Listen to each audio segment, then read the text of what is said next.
myself right up on out of here. I feel like a disgrace, I'm not really what I appear. I go home to my girl and I make nice seem nice. The fact that she don't know that I just put someone on. I don't like being here. I constantly live in fear. Could be gone at any time. When you live a life of crime, you have to face the music and do the time.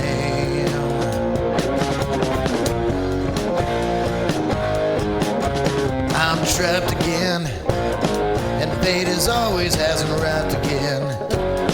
I always get caught in my life of sin, but I just keep on going back again. You know I'm lost again, when all I wanted was to find a friend, someone that I can always depend on to help me find my life again. You know I'm trapped again.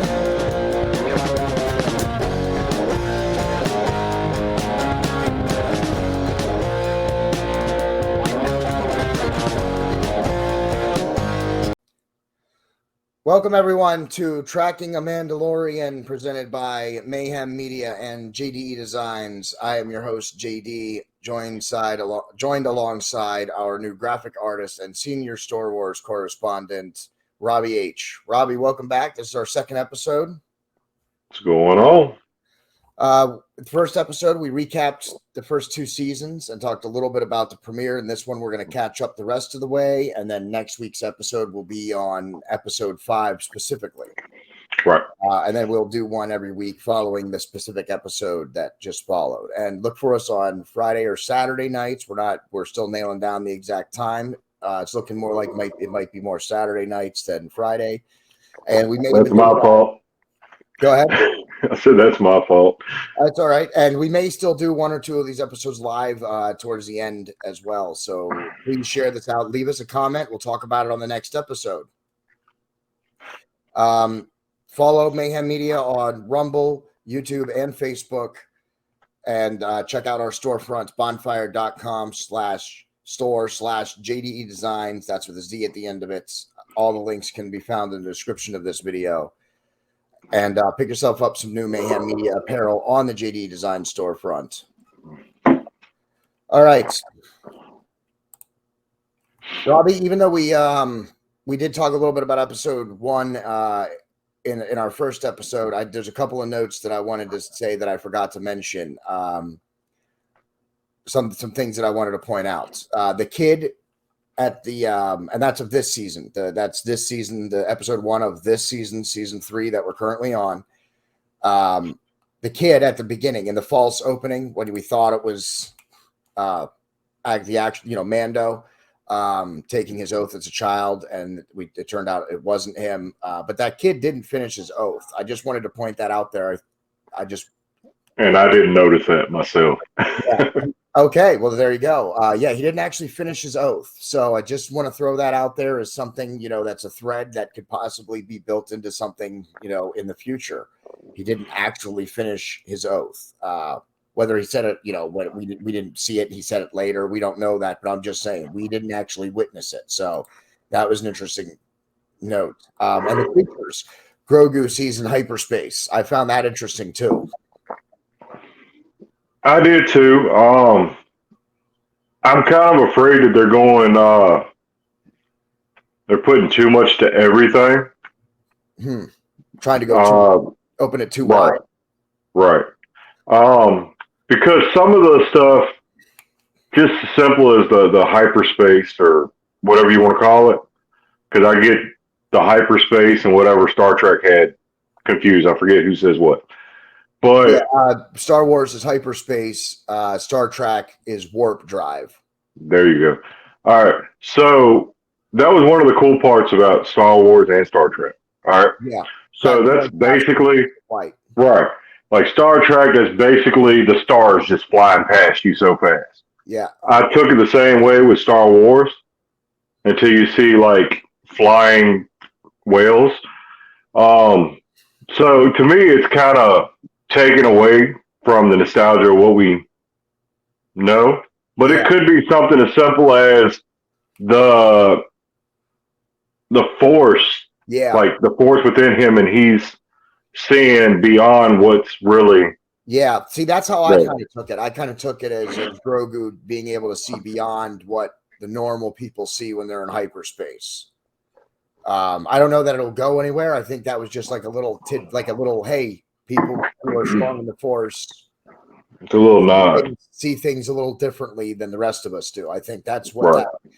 that, because I don't think it needs to go. I like you said, I don't think we need to uncover every Star Wars mystery that exists. I think leaving some of it a mystery is important to keeping the story good. Right. I mean, that's with anything, and that's what I was trying to say about Din Djarin, or Mando, what you call him. The same thing with masks, helmets, and all that stuff. If you're used to seeing these people like that, and it kind of takes away that mystery. Yeah. And once we get into, like, say, the book of Boba Fett and stuff like that, you're going to see it more. I mean, they want to show their faces. I understand they're actors; it's their moneymaker. But story wise, or the mystery, Yeah. kind of lost in it. I think that's why Boba Fett was so popular, was because you saw less of him. Yeah, I get that. But I also want to point out though that in the books, like when you're reading the books, it's easier in the books. You know, a character removes his helmet, the reader doesn't actually get to see his face still. Right. And I think that exploring that the times that they do take their helmets off, and we'll get there in a minute. But even with the most recent episode with Bo-Katan, you know, they all go off and eat, but we stay with her and we see her take her helmet off and she's eating by the fire. I think I like that part. It's the part, and I understand what you're saying, but I like seeing the normal parts, the parts where they are by themselves, where they can take their helmet off and stuff. I think that stuff is still okay, but I get what you're saying, that it gets rid of some of the mystery of the Mandalorians and the characters and stuff when you see their faces more consistently. Well, I mean, it doesn't even have to be with all Mandalorians to me. I mean, I'm good with seeing Bo's face. I just think, like, honestly, like, Boba Fett himself, he showed up in the Mandalorian, so I'll talk about him more. All right, Boba Fett. I understand he's a clone of the original Jango Fett and stuff like that. We know what he looks like. Yeah. So I'm good with knowing that and not seeing him again. Yeah. Yeah. But see, that's what I mean. Like, what if they showed him eating, even though they've already done that? But let's just say, for the sake of argument, that he's having a meal by himself. Well, see, I'm kind of old fashioned when it comes to stuff like that. I care less about watching them eat. It's just like watching them go to the bathroom. I mean, just because we don't see it, don't mean it doesn't happen. So to me, it's kind of, I mean, keep the mystery alive. That's what I liked. All right, I do want to point this out just because you brought up Boba Fett. But Jango and Boba Fett have been played by the same guy, Tamura Morrison, in almost every incarnation. He even does video games and the cartoons when he's in. So this, like, the guy that you see he's the same guy that has been playing him throughout the entire Star Wars universe practically. So I love seeing that too. I love the consistency. I'm a big, universe consistency guy. I don't like replacing people. So yeah, I'm good with that too. And I appreciate that guy is still doing the role too, because a lot of people don't want to do roles, like that forever and stuff. All right, let's go to episode 2 then. Mando goes to Mandalore with Grogu. He has to bathe in the waters because he took his helmet off, which I also like. I like that. Okay, he did things to take his helmet off. Yeah, we got to see his face. But I like, again, we talked about this in the last episode. I like how they're writing it into the story, so that way the actor is getting to show his face, but it's not completely oblivious to story. Like, he's not just taking his helmet off whenever he wants, or whenever he is by himself. So I do like how they're writing that in. So he has to go and be cleansed because he's an apostate or outcast. During that episode, these droids, these weird droids, man, we find out that Mandalore is not cursed, first of all, or at least not in the sense that they all think it is. It's clearly been glassed. Portions of it have clearly been glassed. Right. But it's not poison where people can't visit it, can't land on it. The Mando did, and the atmosphere was fine. But these droids that are like inside droids, that's some weird. Well, I don't know if it was a fully droid. I looked at it more as a cyborg. Yeah. Kind of like how Vader was. 'Cause, I mean, it looked like it was flesh in there. Or like a Grievous, like a General Grievous even. Right. I wasn't that impressed by the droid. I kind of wanted to be a little bit more than what it was. But I kind of understand it with, it's kind of like scraps of whatever it can pick up. Yeah. So, I mean, it makes sense. But it looked weird to me. It was just a weird thing, like droids inside droids. That was the whole right. thing. Like, all right, so this is clearly a corrupted planet, even droids. Even right. droids that are involved are clearly, this is, something's happening on Mandalore, but it's not cursed in the sense that all the Mandalorians think that it's cursed. Right. The droids capture Mando, and he sends Grogu to go find Bo-Katan Kryze, played by Katie Sackhoff from Battlestar Galactica. She's freaking phenomenal. She's amazing. Disney has done some great jobs with some of their series and some of their movies so far with casting. And I watched where she had an interview. I don't know what show it was, but she said that between scenes, here's the Grogu puppet sitting there, and she's sitting there talking to it like it's real. Like, how was your day? Blah, blah, blah. Just joking around. She didn't realize that the microphones, the puppeteer still could hear everything that was going on.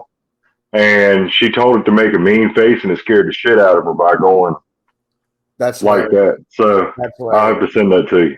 All right. Yeah. We'll share that out on the page then. Follow us on Facebook, facebook.com/Mayhem Media Inc. That is the central hub. That's where you'll find most of what we're doing and what's going on. And of course, we're on YouTube and Rumble. So search, find us, hit that subscribe button, and leave us a comment. So bathing in the waters, under the mines of Mandalore, to be redeemed. Mando he gets in the water, and then he appears to get pulled down by something. That's the way I took it originally, but you think something else? Well, no, I don't know, because the way that he spoke about it afterwards. Let's talk about the events, and then let's address what he said and the differences in what Bo-Katan and what Mando, how they experienced the same event very differently. So it appears to us, the viewers, that he gets pulled underwater. Bo-Katan dives in after him, and she sees a creature, which we find out later is the mythosaur. Right. And she pulls him back up, and Mando thinks that he just swam down, and it was deeper than he thought it was. He didn't, but she clearly saw him get pulled down, and she clearly saw a creature down there. How do you see that? How do you interpret that? Well, the interpretation, I believe, is kind of cut and dry when it comes to the interpretation. I believe that it's going to bring a new kind of order to the Mandalorians when the mythosaur being seen, because I believe it's supposed to be a prehistoric type creature. Prehistoric or mythological type creature, yeah. Right. And so I believe it's going to strengthen. It's going to be like a sign or something of them strengthening. Why do you think the difference is? What do you think why did Mando experience the same event differently than Bo-Katan? Well, I don't recall seeing it actually grab him. And I might be wrong. Yeah, no. So all we really know is he went under. To me, it looked like he got grabbed originally. So I'm sitting here like something's got his ass. Yeah. And when she dives in, there's no fight, there's no nothing. He's at the bottom. She picks him up, takes him in, because I mean, you got to think about it. He's wearing this armor. That armor, even though it's probably light because it's the Vascar and stuff, it still has to have weight to it. All right. So he's walking down steps thinking that it might have been shallow and just went down. Okay. On the way up, when she picked him up, it's kind of like at a glance. She sees him, sees the mythosaur. Yeah. And I really don't think it grabbed him. I think he just. You think he just slept? Right, because they even commented on the bombing and stuff. Could have. I want to point out that Bo-Katan, she's the daughter of what the former ruler or former king of something. Isn't that what her backstory is? See, I'm not as familiarized with her. I think she's the daughter of someone important. That's why she wanted the dark saber, right? So she could claim the spot and be the leader or be the ruler, if you will. Right. I think, going a little outside the box here, I think maybe there's a possibility that the mythosaur grabbed Mando and pulled him under to get Bo-Katan in the water, because since she did jump in the water and saw the mythosaur, she's now been following the ways of the Mandalorian. For right now. Yeah, I agree with you for right now, but she has been, and she had rejected. She was pretty clearly was against it prior to this. Right. So I think it could go two ways. I really do. I believe that she could be the next great Mandalorian type leader, or she could take it apart from the inside. I don't think I see her story building that way. I think I see it. I think I see her eventually claiming becoming the leader of the Mandalorians. Well, what I'm saying is she doesn't even have to do it in a malicious manner. You understand what I'm saying? It's kind of like when they did the whole Senate thing with Amidala and Jar Jar Binks, all this stuff. Yeah. They didn't make the emperor out of malice. They were trying to help things. Yeah. So I believe. Okay. Right. I'm not saying that she's going to be malicious about it, but I believe it's going to be a change in either her for her being part of this tribe or whatever you want to call it, or she might kind of go her own way. Overdo it? Are you saying she might overdo it and become almost like a zealot and lead them to destruction? Or that once she became to power, she would then disregard the ways of the Mandalorian? Thus, I think she would disregard the ways of the Mandalorian and bring others to the way that she was. I don't see that from her. I think it would be better storytelling to watch her to continue to grow in the Mandalorian. No, I agree with you, but I'm saying it just could go that way, though. Yeah, it could absolutely go that way. I would like to definitely see it the other way, though. I'd like to see her actually, climb up and become and reunite them. Because before we jump into episode 3, which kind of takes us on a left turn, we do find out that in episode 4, or we see in episode 4, that the Mandalorians are growing, like they're getting stronger. They were all scattered about. Now they're collectively coming together. There's foundlings. They're training the next generation. So I think I like how they're doing this. The Mandalorians are rebuilding themselves as a culture and as a people. I found the Mandalorians a whole lot more interesting than I ever did, like the Jedis and all this stuff. I just do. I've always don't know why, because originally I didn't know anything about a Mandalorian. I didn't even know Boba Fett was a Mandalorian when I watched Return of the Jedi and Empire Strikes Back. I know, but I'm saying armor-wise. Yeah, yes. He okay. Wear the armor of the Mandalorian. Right. So when you originally see him, you barely hear a word. He just looks badass, and he has a jetpack. Yeah. You know what I mean? And then he dies really fast.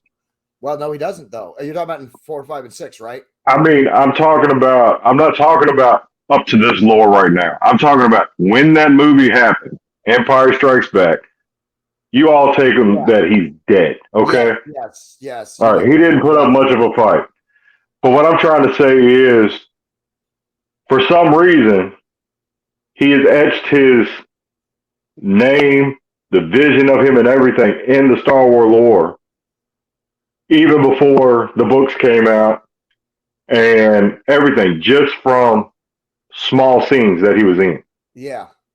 And for some reason, I just thought he was like basically the space cowboy. I liked him. And I was ecstatic when I first read the book where he escaped the Sarlacc pit. And now with the Mandalorian, I'm sorry, but much like Boba Fett, Din Djarin is so much cooler. Yeah.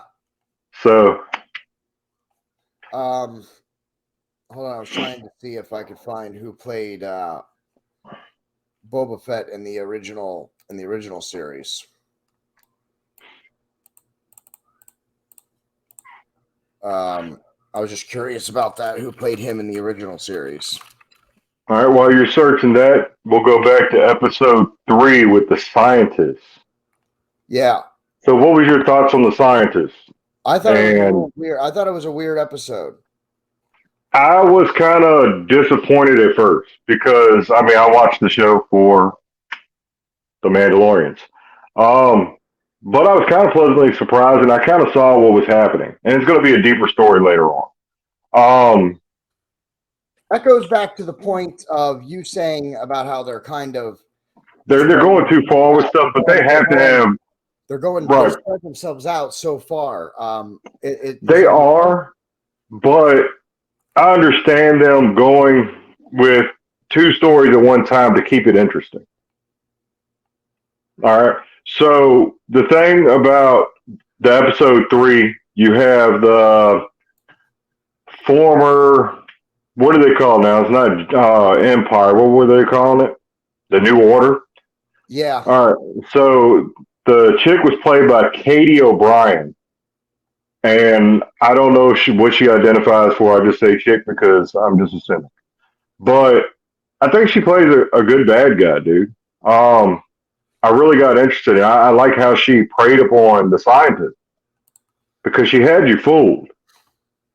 He was talking about the cookie. She brought the cookie. She got him to trust her. And then, hey, look, why don't we just go ahead and continue? That was entrapment. It was. It was totally entrapment. Yeah. But the way that she preyed on him, I thought was amazing for a weak-minded person like the scientist. The scientist is very smart, but as we used to say, he had no street smarts, you know? Yeah. So he fell for it easy. He really wanted to do better. And he wanted to do better, and he was doing better. He coaxed him. Yeah, absolutely. That's what I right. Really entrapment, because it wasn't an idea that he conceived of and went to her with. It was an idea that she conceived and brought up to him. That's the definition of entrapment. Right. And so, in my opinion, see, she's ruthless. She's going to get to higher places within the Republic.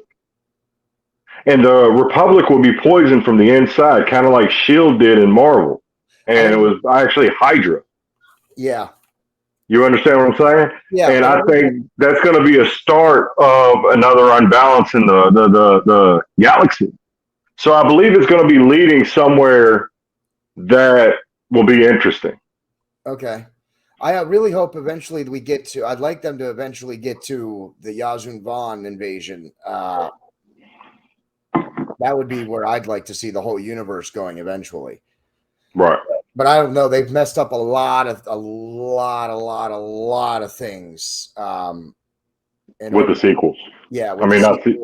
With everything after episode 6, everything after that has been just messing up a lot of storyline. And I still have to sit here and think when you say episode 6, because I still say Star Wars 3. Yeah. Well, I'm trying to say them in the episode numbers that they're actually not in the order they came out, everybody. Okay. Disclosure on that. Right. But I thought it was an interesting episode. By the end, I was actually into the story. I enjoyed it. It was kind of like, I know we haven't went to Boba Fett yet, but you had a whole episode of Boba Fett where Boba Fett wasn't even in it. It was more the Mandalorian that was in it than Boba Fett. So, I mean, yeah, I could see where it is weird, but they also have other Star Wars shows like, what is it, Andor or right. So it's all going to end up tying together eventually. Yeah, I mean, Marvel's done a good job with whoever they put in charge of, or Disney's done a good job with Marvel with whoever they had put in charge of that. And I can't remember what right now. Was it Kevin Feige? I think is the president of Marvel at the moment, but I'd have to check that. But they've been doing a great job at intertwining that storyline to go through, to their TV series, to their movies, and everything's starting to tie all together now. And now that they have their characters back from Netflix, and they're starting to recast, and they're casting the same people from those series to play them now in the Marvel universe, thus making what happened in the Netflix, even though it's not under their umbrella, it's still going to be lore now because it's the same. Going to be canon. So I think I think they're going to end up doing that with Star Wars. I think so too. I think they're doing it. I have not watched Andor, or I think it's called Andor. I can't remember, but I haven't started watching that yet. I'm a one show at a time person. Yeah. But I want to check it out, see where it goes. But I think you're right. Episode 3 being weird. It wasn't even about the Mandalorian following the scientist. Those episodes are interesting to explore what else is happening maybe in somewhere else in the universe. And they'll, like you said, they're going to all bring it back together. Even what's happening with the scientist might come back around with the Mandalorian at some point. Who knows? Right. They just as long as they're paying attention to what they're doing, because when you start making complex crossover storyline stuff, you can lose a handle on it real quick. Right. And to tell you the truth, you kind of, with the sequels that came out in the last few years, you kind of lose hope with Disney a little bit. But shows like The Mandalorian, The Book of Boba Fett, and I'm assuming the Andor TV show. Yeah. I know some of the other stuff they've come out with, like the animated stuff like Bad Batch. I watched a few episodes. It's actually pretty interesting. So, I mean, I have not much faith in it, but we'll see how it goes. They're because they're doing really great things, but then there's movies coming out that are doing really bad things. So they're walking that fine line of what's good and bad. And I personally don't like how they took it away from the books. I think that's a mistake. I don't care. I understand they did it because, people know what happened. They won't come and see the movie. You're wrong. Right. And I definitely understand and agree with you to a certain point with that with the books. Because I'm the same way I love to read. So when they make a movie of a book and they change it to where it's a whole different story, I mean, it's got the same story but different events, it aggravates me. Yeah. It's like watching the movie Ready Player One. I love that book. I've read it probably about 10 times. Watching the movie, I enjoy the movie for what it is. It's a movie. But to read the book and then watch the movie, you're sitting here like, this is so dumbed down. And that's what they've done with Star Wars. They've dumbed down Star Wars. Yeah, they have. Yeah, they have.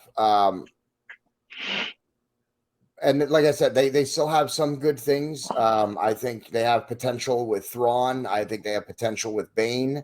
And I still think they have some potential to save some of what's happening, in episode 7, 8, and 9. I think they're just going to have to fudge some stuff in order to save it. But because, Princess Leia, who I'm totally drawing a blank on her name right now, the actress that plays her. Fisher. Yeah, Carrie Fisher. Carrie Fisher. She passed away, so we won't get any more Princess Leia. But things just because we think that only they had one kid, they could make it like they had more kids. And because I mean that's what I was about to say. Book wise, and to the movies, they have totally effed up the kids. Yeah, because they had in the books they had 3 remarkable force sensitive kids, and they were great characters to bring into the movies. I was actually hoping they were going that way when The Force Unleashed, I believe it was called, or The Force Awakens, whatever it is, came out. I was hoping they were going to go that way. Yep.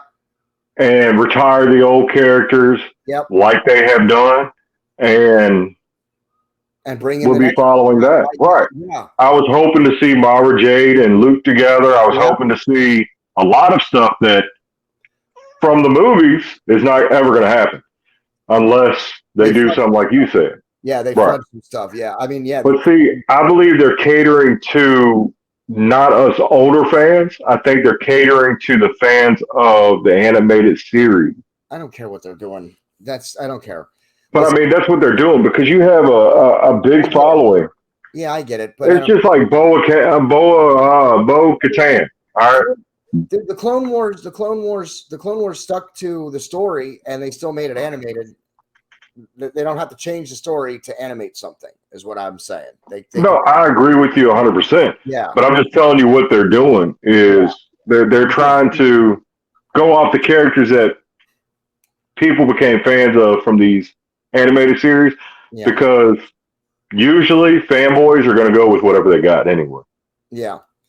And you got to be careful with that, Disney, because you do the wrong things and then you ruin it for the large portion of people, and then you're screwed. They can still fix it if they fudge things, especially Leia's kids, Leia and Han's kids, the twins, Jace and Jada, and then Anakin Solo. It comes after the twins. It's all very important to the storyline. And then Luke and Mara, and then they have Mara Jade, and then they end up having kids too. So like, there's a lot of Skywalker stuff that they really messed up. Right. So we got completely off the Mandalorian. We have but let's finish off episode 3. What did you think about in total? What did you think about the whole story plot with the scientist and the former? I didn't have a problem with the story. I thought it was interesting. And like I said, I don't mind some of these episodes that don't really follow what the story is supposed to be. It's kind of like, oh, what's this? It adds mystery to why are we following this? How are they going to bring it back in? Or is this? I don't see those episodes just being one-offs where, oh, we're just going to give you this episode about the scientist that will never play another role in a future story ever. Right. So I don't see that. So I kind of like it, but I agree with you that they need to be careful with how many threads they're making, because if you make all these threads and then you don't follow them, that's what they do become. Oh, for some reason there's this episode with a scientist who we'll never see again. Right. And they decided not to finish the story. But I don't honestly think that the scientist is important. I think the scientist was just a patsy for that show. I don't really think we're going to see much of him. I think we're going to see more of her. Yeah, the red hair. It's a red herring. Yeah, it was actually to show us a new character. The ruthlessness of her. Let me rephrase what I said. If we don't see the scientist again, I mean, he was mind flared. So technically, if we don't see the scientist again, it's not going to be that big a deal. I think you hit right on the head there with that. It wasn't about the scientist. It's about the woman who entrapped him. That's right. It was a bait and switch, just like the first episode of season 3 when you saw the little kid. It was just like that. You thought this episode, the scientist is the main character in this episode. But it's not, yeah. And it's a bait and switch. I mean, they do a great job with that. They make you think that you're following something, and then it turns out, oh, wait, that wasn't what it was about. It was about this. And they've been doing a great job with that too. Right. So let's talk about where we're at with we're on episode 4. Unless you guys on episode 3. No, that was it. I'm good with episode 3. Episode 4, I'd say, is probably my third favorite episode. I like the series premiere, and I love the premiere of season 3 with the, as we just said, the false opening where we think it's Mando being tracked. Maybe a tie with the Desert Worm episode with Timothy Oliphant. That's one of my favorites also. So 3 and 4, those 2 episodes. This one, a foundling gets picked up by I don't know, a pterodactyl. And then they lead a mission. Well, Bo-Katan leads a mission. And which shows her strength. They even yield to her as the the leader of the war party. So They do. The rescuing the foundling was a great chain of events. How about Grogu's flashback? He stays behind with the armorer and has a flashback. A memory comes to the surface, and we get to witness. All right. So the Jedi that was saving him was actually the actor who played Jar Jar Binks. Oh, God. So that was pretty awesome to me. I'm not that Jar Jar Binks should die person. Oh, I am. He is what he is, right? But he is what he is. He's in there. He's the reason. I liked him at the time. He is the reason the Empire took over. You're absolutely right. But it wasn't his fault. Everybody was going that way. They thought they were saving. Anyway, let's get off of that because we're going to go down this whole tunnel. Yeah, we're going to get a whole 20-minute right there. Well, I will admit one thing. He's aggravating as fuck. I do not care to ever see him again. But this actor did an amazing job. At first, I'm sitting here like, I hope they're not trying to say that's Mace Windu. Then I paid attention, and I was like, hold on, wait, this is the events after Mace Windu died. He does not have his purple sword. Thank God they didn't do that. Yes. So I was always wondering the events of Grogu because I know they didn't plan this far ahead when they made episode 3. Yeah. Okay. So, of course, you did not see Grogu in those movies because he was never thought of. So I wanted to see how they were going to bring him in, how he was a secret, all this shit. So the great thing is they didn't make him this deep, dark secret where they were saving him away or something. He was just a normal Padawan. He gets rescued. He's the only one that's left. Wow. And I like the backlash. It kind of, yeah, it adds more to the fact that more Jedi survived Order 66 than what you witness or what you think happens, which we do know from books and from video games that more Jedi survive than what we think during the movies. When you're watching the movie, it appears they exterminate the Jedi. But you also see that Grogu has lived, dude. He's 50-something years old. Yeah. All right. He may look like a baby, but the aliens, they all age at different paces, kind of like dog years, all this bullshit. Yeah. So, he saw the beginning of the Galactic Empire and the end of the Galactic Empire. Yeah. He has seen shit. Yeah. He probably has PTSD and all this shit. But he was there for it all. And I just think that's cool. And if he has those memories from that far long ago, and I don't remember, I did the math one time trying to say the years between Anakin turning into Vader and the end of Empire Strikes Back, and I forgot what it was. It is, give me one, it is, it's 18, it's between the event, end of number 3 and the beginning of number 4 is, I believe, 18 years. There's 2.5 years between 4 and 5, and then I think 3 years between 5 and 6. So we'll say what? I don't do math very well. 25, 30 years. 30 years. So general area. So if Grogu has these memories from them, because you gotta remember, this is fake, this is fiction. He can have memories from shit the day he was born. Yeah. He could tell stories.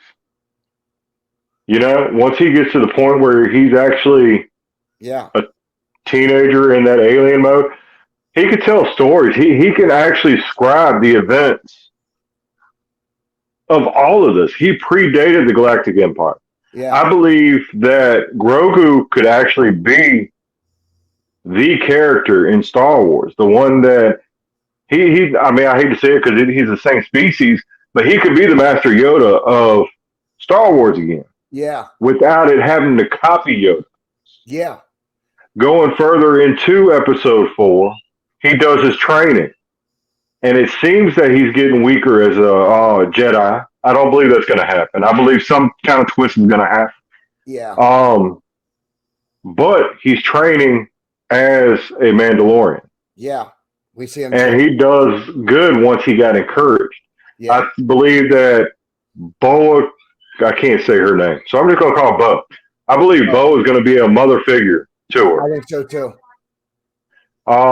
Yep. I think she's going to be like his mother, and Mando is like his father. And yeah, absolutely. I think that's why one of the reasons I think that's, I don't know if that's why they brought Katie Sackhoff in, or if it's because of Cara Dune's character leaving, that they decided to put her in that role or make her more of that role. Because I think it was going to come down to more Cara Dune. I think the original intention was for it to be Cara Dune and the Mandalorian, kind of being the mother and father figure to Grogu.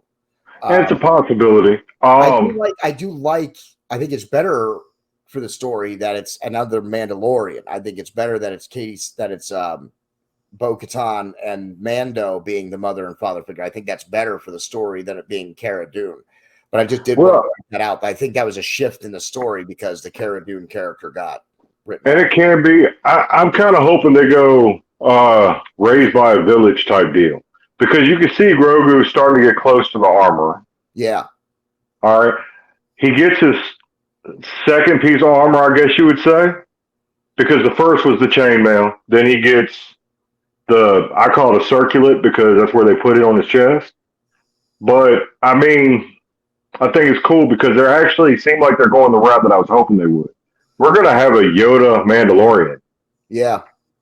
You know? And they can continue this for a very long time because that species obviously lives for a long time, because I think Yoda at one time said he was like 700 and some years old, or 900 and some years old. Yeah. So, I mean, he could be like, they can go do a future movie, even as the Mandalorian's going on. Once they set that this is what Grogu's going to be, he's going to be a Mandalorian, they could set a movie in the future as the Mandalorian's going and have a grown-ass Grogu right, and have him with a little bit of the Jedi power and all the skills of a Mandalorian. Yeah. I think it would be awesome. Yeah, that would be something to see. And I do think that that's potentially where they're going, but I think the Mandalorian series is going to be going for a little while yet. So I'm not sure. I mean, who knows where it's going to go or where they're going to take it. But like, as I said, the Mandalorians are rebuilding. It's pretty clear they're rebuilding at this point. They have, even from the start of this season, you know, there was a beach full of them. And even when they come back from rescuing the foundling at the end of episode 4, it even looks like there's more than there were in episode 1. Right. So they're definitely growing and rebuilding their civilization. And see, with having a TV show, or whatever you want to call it, to me, a TV show about something is more concrete than a movie. Because you're sitting here watching it, you're living it with them. I mean, a movie's an hour and a half, 2 hours long. Yeah. You're actually dedicating more time to these series than you are to any movie. What I see the way, because you're absolutely right, and it's been going that way for, even if you look over the last 10 to 15 years of television. Why do you think TV series are getting bigger and bigger and doing more and more, not just with actors, but with special effects, with location shooting? It's because you can tell a story differently in a series that's even only 10 episodes than you can in a 3-hour movie. Why? Because you have 10 hours and 10 different episodes. That's a lot more time than asking someone to sit there for 3 or 3.5 hours to tell a story. And I think they should do more book movies like that. I mean, just watching Reacher on Amazon Prime, it's based off a book. The whole first season is the first book. They made a movie years ago with Tom Cruise as Jack Reacher that was forgettable. I mean, it was good, but it was forgettable. Yeah. But I love the series. Yeah, I think I don't think movies are going to go away, but I think, at least in terms of what Disney's going to do, maybe not with Marvel, because Marvel movies still blow it out of the box office. But maybe with the Star Wars, I think what they're going to do is, and maybe even with Marvel, what they're going to do is they're going to use series to build up something, and then the movie is going to be like the payoff. Right. So they can always tie it in and make money both ways. Yeah, if The Mandalorian were to go 10 episodes, to tell a single story, and then the movie was like the conclusion. Story is Right. what I'm talking about. They're gonna Andy Griff the hell out of everything. Yeah. And what I mean by that is you can watch all of Andy Griffith. What you were waiting for him and Chick to get married was not on the show. It was on the next show. That's the only reason they did that, because you'll watch the next show. So they're going to be doing that with the movies and TV series. I mean, it's obvious. But so far, I'm very satisfied with The Mandalorian. Episode 4, I thought was one of my favorite ones. Yeah, me too. And I'm very interested to see where it's going next. And I'm very interested within the relationship now, like you said, like the family dynamic that's developing between Mando, Bo-Katan, and Grogu. That's interesting to see how this is all going to play out. The only complaint was, I mean, it took them a while to get to that nest, dude. You know what I mean? And what did the mama bird do? Regurgitate the child. Yeah. That was funny, actually. That was kind of funny because you're like, well, it was. Where's but you're sitting there like, did she have him swallow this whole fucking? Yeah. And isn't the point of a bird, of a mother bird swallowing food and then regurgitating it out is because you need to make it soft to be partially digestible? That's what I'm saying. I mean, that kind of if you want to look too far into shit, which me and you do too much. I mean, it was kind of. And he was in there for like a day. Right. So it's kind of like. They had to get there, and then they had to walk on foot to get close to it. Then they had to scale the damn thing. So that kid was in that bird's mouth or stomach or gizzard or whatever the hell you want to call it for a minute. Right. So that was the only thing that I was seeing that was like, holy crap. But once again, we're watching a TV show about space and all these creatures in space. So you can't sit here and bitch about the realism of stuff. Yeah, at least not everything. You know what I mean? And it's not like a real bird. You know what I mean? It's not a real pterodactyl. You know what I mean? Right. So I just thought it was funny. It's like any TV show that's not based on actual events. You have to be willing to meet them halfway. Right. Okay, this is all plausible. Yes, it's completely plausible for people to be flying in space and to have lasers and jetpacks and, light swords. But no, I draw the line at a kid not being digested when the mother bird regurgitates them. You can't do that. Exactly. Yeah, you can't be like, oh, I accept energy swords, but that kid should be dead from being swallowed. No, you can't. That's not okay. I had that same conversation last night about Tremors. Yeah. Oh man, Tremors is a great movie.